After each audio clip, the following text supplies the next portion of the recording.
Welcome to a new episode of the podcast, Impact X, how the best leaders could have 10 times the impact with half the drama. And today I'm here with a great friend. And by the way, we've been trying to record for 20 minutes. We're just having fun. Arnie, how are you? Arnie Malham. Hey, how are you, sir? great, man. Glad to be hanging out with you. Obviously, we're talking about all the good stuff, and we're not even on camera yet, or not even rolling It yet. took us 20 minutes to turn on the recording of how much fun we're having. So let me give a quick intro. Arnie is an award-winning CEO, founder of an 8-figure entrepreneur and best-selling author who helps progressive leaders create engaging and sustainable cultures. That's a book, Worth Doing Wrong. Amazing book. And by the way, you could see the shirt, it says wrong. And it's written wrong, by the way. So we're looks great. About it that. Looks great in the mirror, Daniel. It's perfect in the mirror. It's perfect in the mirror. Yeah. So more than 20 years successful entrepreneur. He built a company to over 60 million in annual revenue and then sold it. And he has spoken internationally to thousands of entrepreneurs all over the world. And it's really all about how to build an amazing culture. Whenever I want to talk about culture, when I want to talk about how to really build the right culture for my team, I always come back to Arnie. Indeed, the 20 minutes that we spent before recording, it was me asking him some coaching and some guidance of a project that I'm putting together. And of course, every time I want to talk about culture, I come back to Arnie. But Arnie is an entrepreneur, like all of us. He's built several companies. He has gotten awards of the most admired CEO in Nashville, Great Place to Work, finalist of Ernst & Young Entrepreneur of the Year. And today he's working in a project called Better Book Club. It's an amazing tool to help your team read.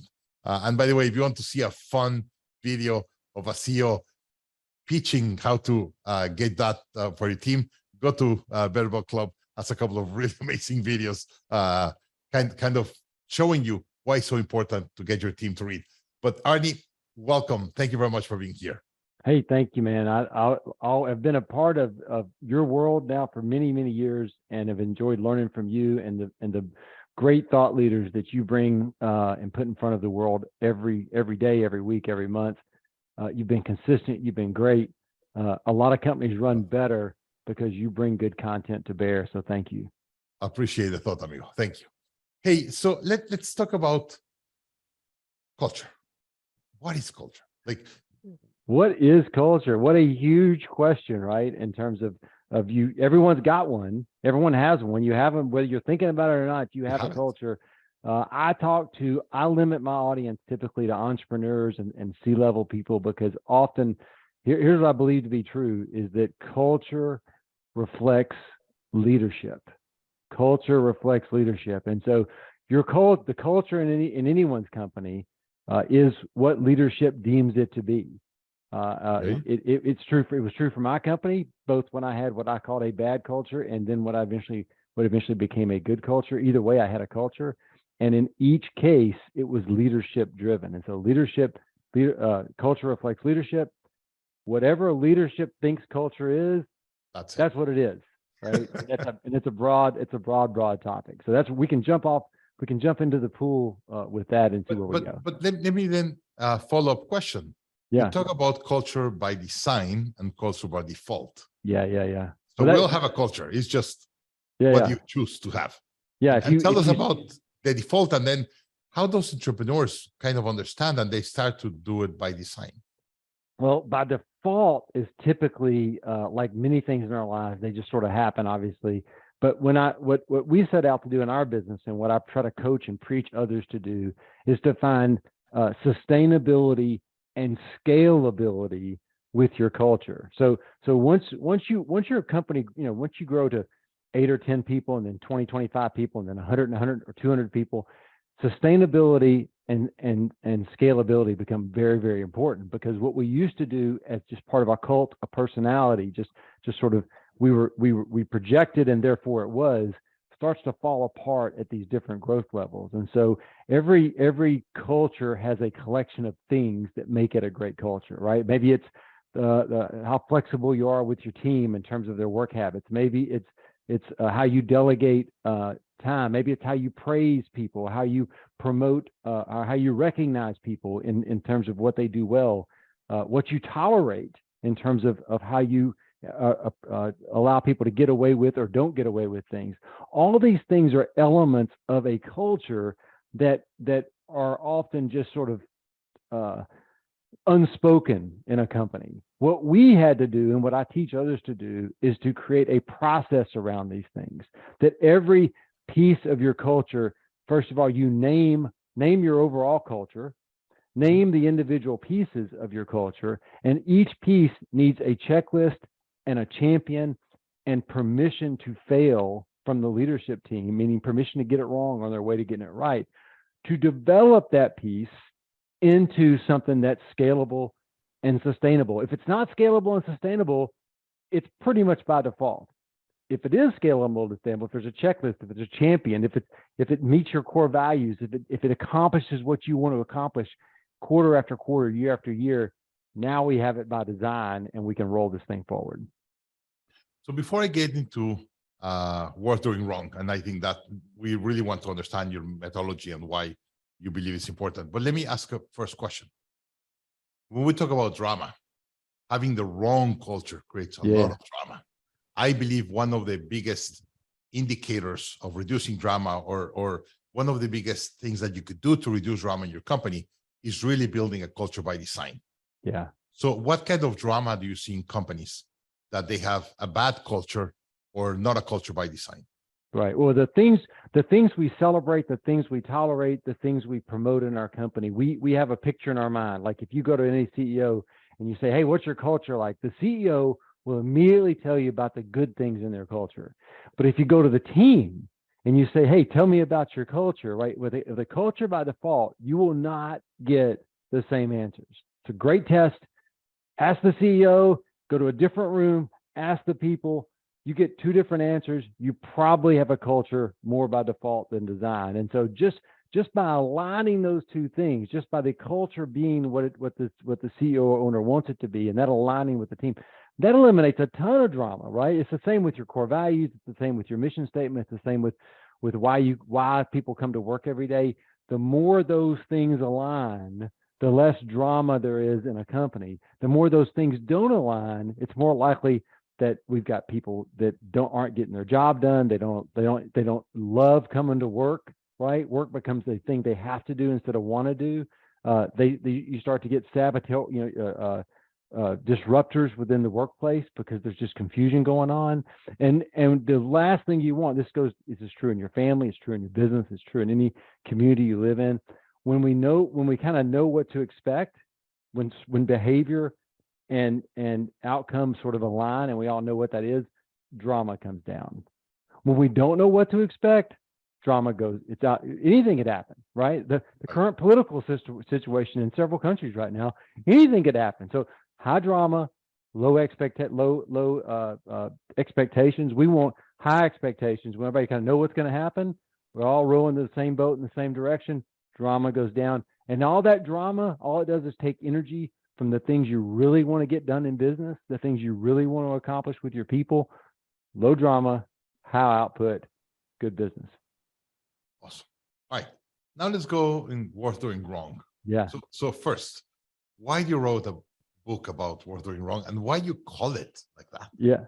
Well, because I did it wrong myself. We all become the people we most needed, like 10 or 15 years ago. But I was doing it wrong for so long, right? I would come in and try to drive my team to success because my passion was so great and I knew how to do it. And I may not be right, but I was sure. And by gosh, I wanted everyone doing it the way I wanted it done. And I would just drive and drive and drive. And what I got was, quite frankly, a profitable business that was like rolling a rock uphill. Like it's all I did every day was come roll the rock uphill. And then I would work and I would work and I would work, and then it would slide back down. I'd come back next day and do the same thing. I'd make progress because I was willing to outwork the problem, but that's a long journey. That is a long, long journey. And so you cannot get to 60 million revenue. You can't get there. You can only get different people can get different places, but no one can make it to the top when you got that weight against you. So what I had to learn is that I wanted it all to be perfect, right? And so I just worked and I worked.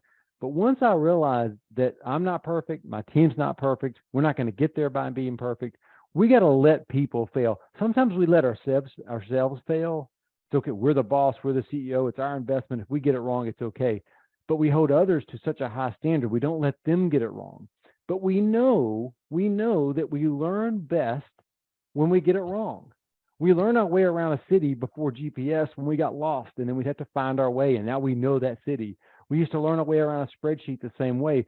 Now we take shortcuts, right? We go to YouTube and we learn how to do stuff, and we use GPS. But we learn best when we do, and we often learn best when we do and we get it wrong. Give that gift. I had to learn to give that gift to my people. And once I was able to give that gift to my people, they learned faster. They learned with more autonomy. They became owners of the project instead of doers of the project. And so our whole theme is that as a company, it's worth doing wrong. We celebrated when people got things wrong and figured it out and made it better, right? That's the only way we can make it better. Do it right, do it wrong, make it better. We celebrated those things, and we became a culture of people willing to get it wrong on our way to getting it right. As How do you opposed celebrate to, that? How do you well, celebrate that? How do you make it tolerable? Well, in our all hands meetings or in our huddles, in our daily rhythms, we would call out, "Hey, this happened. Susie was going down this path. When it went wrong, it went really wrong, and the client was upset, and we were upset. But we gave us a chance to make it right. And now this is the new checklist. This is how we're going to keep that from ever happening again." Celebrate Susie. Everyone claps, right? Just the art of doing that, as silly as it seems, gives the next person permission to get their project wrong on their way to getting it right. And now here comes the learning. Here comes the ownership. Here comes the execution, as opposed to, "Oh my gosh, I can't believe you did that. You're the worst. You're a terror." Never fire the person that makes a mistake. It's certainly when they're making a mistake with effort, because you can't buy that experience. Not learning. Yeah. Yeah, you can't replace it. Someone else is going to come in and make the same mistake. They've made that mistake. Invest in it, promote it, involve it. Now, making mistakes on purpose and making mistakes with that, two different things. You'll figure that out. Celebrate the folks that get it wrong on their way to getting it right. What you celebrate will be repeated. That's I have a continual theme in everything I preach. If you want something repeated, celebrate it, recognize it, reward it, do what you have to do to make sure it happens again. We spend so much of our time focused on being angry at what goes wrong, that we actually get more of it, because that's where we put our focus. Put your focus on what goes right. When people get it wrong on their way to getting it right, celebrate, celebrate, celebrate. So I remember a movie, I think it was in the 80s or 90s, long time ago, that an employee makes a mistake, like a couple of $1 million mistake. And the CEO calls him, and he comes to the office and said, "Well, I'm going to be fired, right? I made this $2 million mistake." And the guy's like, "No, I just invested $2 million in you. Like, you're my biggest investment. How can I use my investment the best?" Yeah. And said, "What are we going to learn? How are we going to use that better? So my investment of $2 million is worth it. If I fire you, I'm going to lose my $2 million investment." I've had the mistake, and I've multiplied it. And so I'm going to come back to I'm going to keep repeating the same things. Culture reflects leadership. Great programs need a checklist. They need a champion, someone who's going to have a mind on it, a checklist, just like airline pilots use a checklist for a reason. It's because they work. Now, I don't need doctors don't need a checklist. Things go wrong.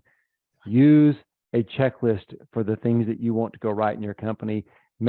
Put a champion in charge of that checklist, not you. So many CEOs, so many owners, so many leadership people say, "Oh, I'm going to take care of this." I know a project will fail when a leader says, "I'm going to do it," because they don't have time to do it. It's just going to roll off their desk. Assign it to someone, preferably not on leadership. Get it out of your head that only leaders can lead. Give this responsibility. Let your team lead the team. Like individuals on your team just begging for the opportunity to run a culture-based program, a recognition program, a reward program, a core value program. Your team's begging for the opportunity. Give them the opportunity. Champion, checklist, a few KPIs so you can monitor what's going on. let it roll. Right. So learning number one was it's acceptable and you should celebrate that people get it wrong on the way of getting it right. Biggest takeaway. Give me a couple of more takeaways of your book that it's well, people tend to read the book and they say, they came and they would tour our company and they would see all the things that we're doing, which is really, this book is just a tour of our company. There's actual pictures in the back where you can just see what we've done. And they go, oh my God, how did you do all this in such a short period of time? It wasn't a short period of time. The other big takeaway is culture takes time, not 9 days, not 9 weeks. Any individual program will take 9 months. If you don't give a program 9 months to be successful, the chances are it won't be successful. 9 months is what it takes. And then you can only do 3 or 4. We used to start a new program, one per quarter. That's 4 a year. And one of those would typically fail, right? It's just not going to make it. Didn't quite work for us. Didn't quite hit the marks. So we're talking about 3 programs a year. It took us years to put together this massive programs of things that were scalable and sustainable and led by champions and all had checklists and all had KPIs, which we put all over the wall then, and would now be a kind of electronic sort of display. So know that it takes time to put a culture in place. And however long it took you to get to the culture that you don't even like that's how I knew I had the wrong culture. I didn't even like being there, right? It was like, this is terrible. So when you get to there, however long it took you to get to there, it's going to take you at least that long to get to the culture that you'd want to write about or be proud of or give tours of. And that's your ultimate goal. Be tour worthy. Be the company that when they think of a great place to work and a great culture, that they want to come tour your shop, right? Whether that's virtual or for real, be that company. Work towards that. Make it that scalable, that sustainable. All right. So you're telling us that, hey, you're going to make mistakes. It's going to take time. Yeah. And if I'm a CEO and you're telling me to do culture by design, it was like, that's expensive. Like, yeah. Now tell me about the why it's a good investment to build culture by design. Why it's a good investment to build these kind of programs and really build by design. Well, I'm going to give you 3 answers to that. One is you'll be a happier CEO with a great culture, right? You'll know that things are happening. You're promoting the right people. You're tolerating the right, or not tolerating the wrong behavior. You are proud of the people that are successful around you. And if you can't grow your team, you can't grow your company. So I got a lot of personal satisfaction out of seeing team members grow. A, I like to see them grow. B, selfishly, their growth meant my growth. And I truly believe that in sort of an abundant state. Number one, you'll be a happier CEO. Number 2 is the main thing culture did for us is to help us attract and retain talent. So turnover was way down in a culture that worked for folks, that promoted the right things, did the right things. So turnover goes way down, tenure goes way up, experience goes way up. We were able to charge a whole lot more money for our services when our people knew what they were doing. And they knew what they were doing because they had tenure and they had done it long enough to get it right, is what we like to say. And so it allowed us much better margins in our company, better than anything. No investment in marketing, no investment in technology, no investment in hiring the big shot of the day paid off the way culture paid off for us. And so you got, again, I'm happier as a CEO. I make more money as a CEO. And then lastly, your clients benefit from this. Think about the companies who you like doing business with. Think about the companies you like doing business with. I will bet you the happier their team is, the more you like doing business with them, right? You can just feel it in companies when you walk in and people enjoy their job. It makes you feel like a better person. You do more business with them, and so it makes your clients feel better. We noticed when our culture ratings were at their highest, our client satisfaction scores were at their highest, and those 2 numbers mirrored each other every quarter, every year. Like, we made mistakes even when we had culture right. We still made mistakes, and our culture index would go down a little bit. But when we brought that up, so did our client satisfaction scores. And so it's a home run if you get it right, and it can be misery if you get it wrong. So let me go back a little bit to your story, because you're saying, hey, I had a bad culture. It was painful for me. Like you've been giving us all these cues. So what happened in your life?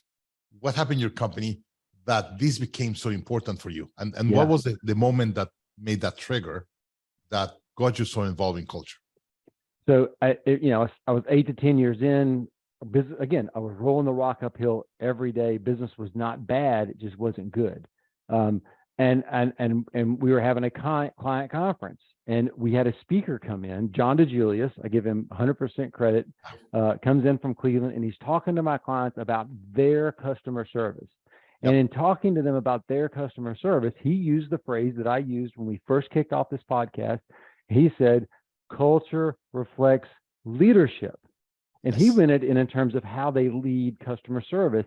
I was half listening, but it struck me like a bolt of lightning that the culture I had created to get to this point was a reflection of my inability to be a good leader, my inability to lead a culture. I was pushing, I wasn't leading. It was that moment that I realized it wasn't my clients, it wasn't my people, it wasn't the industry, it wasn't the town I lived in or the region of the country. It was me. I was the leader. I'd created a company with a culture that wasn't the right culture, and I'm the only person that can change it. And this is why I limit my talks to leaders and entrepreneurs, is because they're the ones that have to make this decision, that they want to run a culture by design that promotes their core values, that promotes their people, that raises their execution, that makes their clients happier, and ultimately adds to the bottom line. I'm not that nice a guy. I'm as selfish as anyone. Great culture leads to great bottom line. I didn't realize that until I heard those words, and I was ready to hear them, right? The student has to be ready. If you're listening to this podcast and you're thinking, it's not me, it is you. You're just not ready to hear those words yet. So can you share some KPIs before and after, like how much you were doing in revenue, and then what happened after, like employees, all that, just to understand kind of the impact? Yeah, we were two different, like we were probably I don't even remember like the exact numbers, but we tripled over that course of time. More importantly, the business became, I sold the business in 2018. I couldn't have sold the business the way it was running before. No one wants to buy a rock that's about to crush the owner, right? It's terrible. Once we got into it, we started measuring a morale score, morale survey. We'd ask them about, how do they like working there? Client satisfaction went up. Tenure. The number one thing was our turnover rate went down and our tenure went up. If few people actually track turnover, but if you actually track it, you will see that it's higher than you think it is, and your costs are lower when it's low. So it's just such an advantage. And so when you attract and retain the right people because you want to, a lot of good things happen.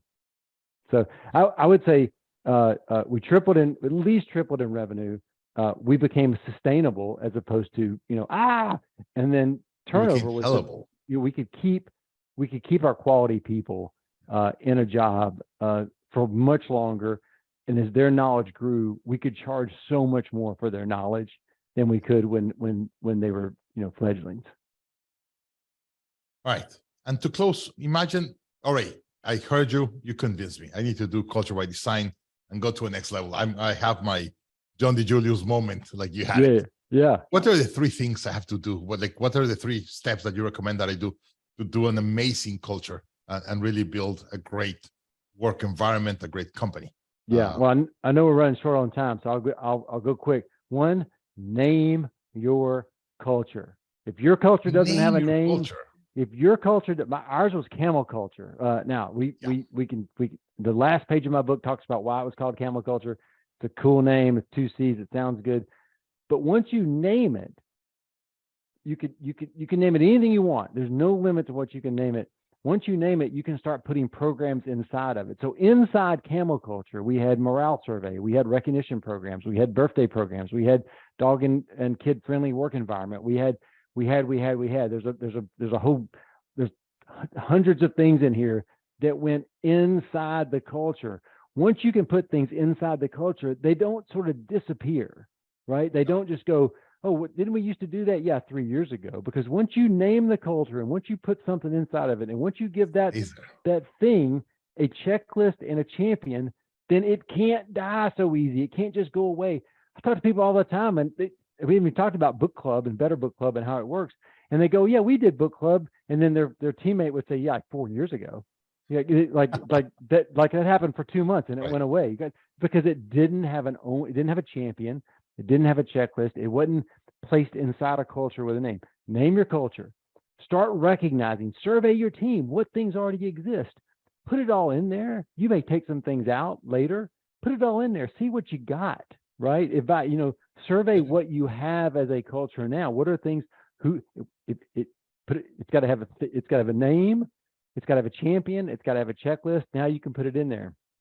And then the last thing is slow down. Like whatever you have now, just know you can only add one a quarter.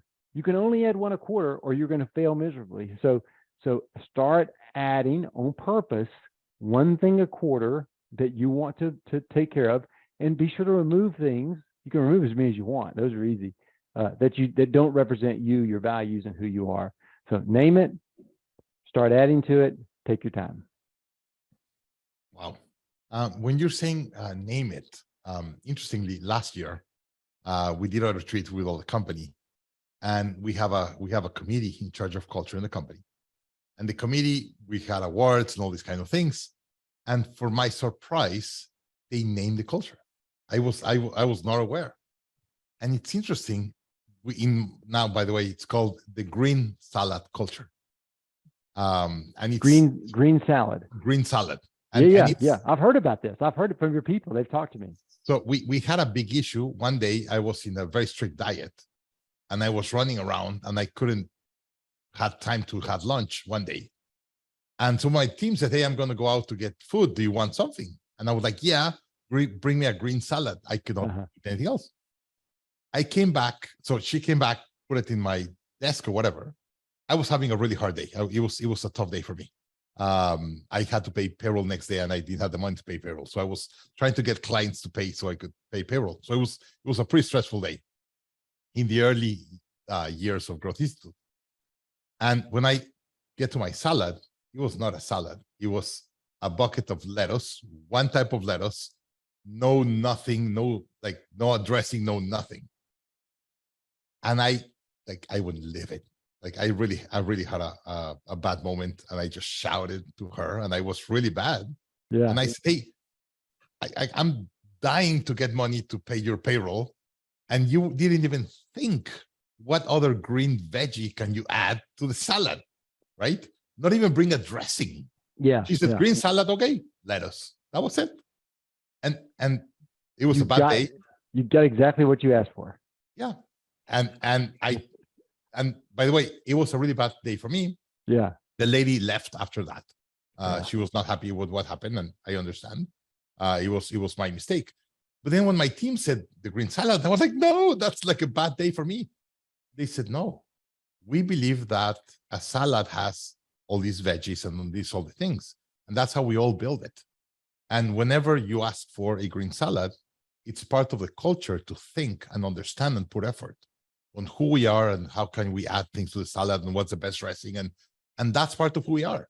If we bring a green salad with just lettuce, we're not doing the culture that we want by design. Yes. I will do it by default and do it wrong. And I loved it. I thought it was brilliant what they did. And now we have awards. And by the way, when we give you an award, we give you a green veggie. That's an award. And we're all part of the salad that we create in the company. And it's sometimes I'm ashamed of telling the story because it was not my best moment, but that's what create who we are. And that's who we are. That a culture name with a story is the best culture name. So tremendous, and congrats on finding that path. All right. To close, typical last question. The last lesson that you could share that people said like all the podcast was worth it because of this. Oh gosh, I thought I'm giving, and now you, And now I'm you pushing want, you to give us yeah. the best. I will go with look at your current policy manual as a company, and if you have more pages in your policy manual than people in your company, you might need to think about that policy manual. Stop writing rules for the few who break them, and think in terms of guidelines for the many who follow them. We were able to reduce our 27-page policy manual to 3 pages that we were able to put on the proverbial wall. Simplify, simplify, simplify what you put in your policy manual, all these crazy rules. One person does something wrong, we come up with 6 rules to make sure it never happens again. Then now no one understands who you are as a company and what you stand for. Don't let your HR team or your lawyers talk you out of it. If they can't live without it, if there's something in there that they just have to have, you're going to have your own policy manual that's just for legal and HR. But you have The company. You have a company guidelines that tell people how to behave, right?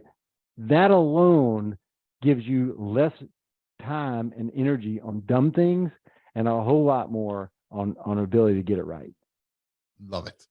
Arnie, as always, it's a pleasure talking to you. It's always fun. All the energy that you bring, I always love it.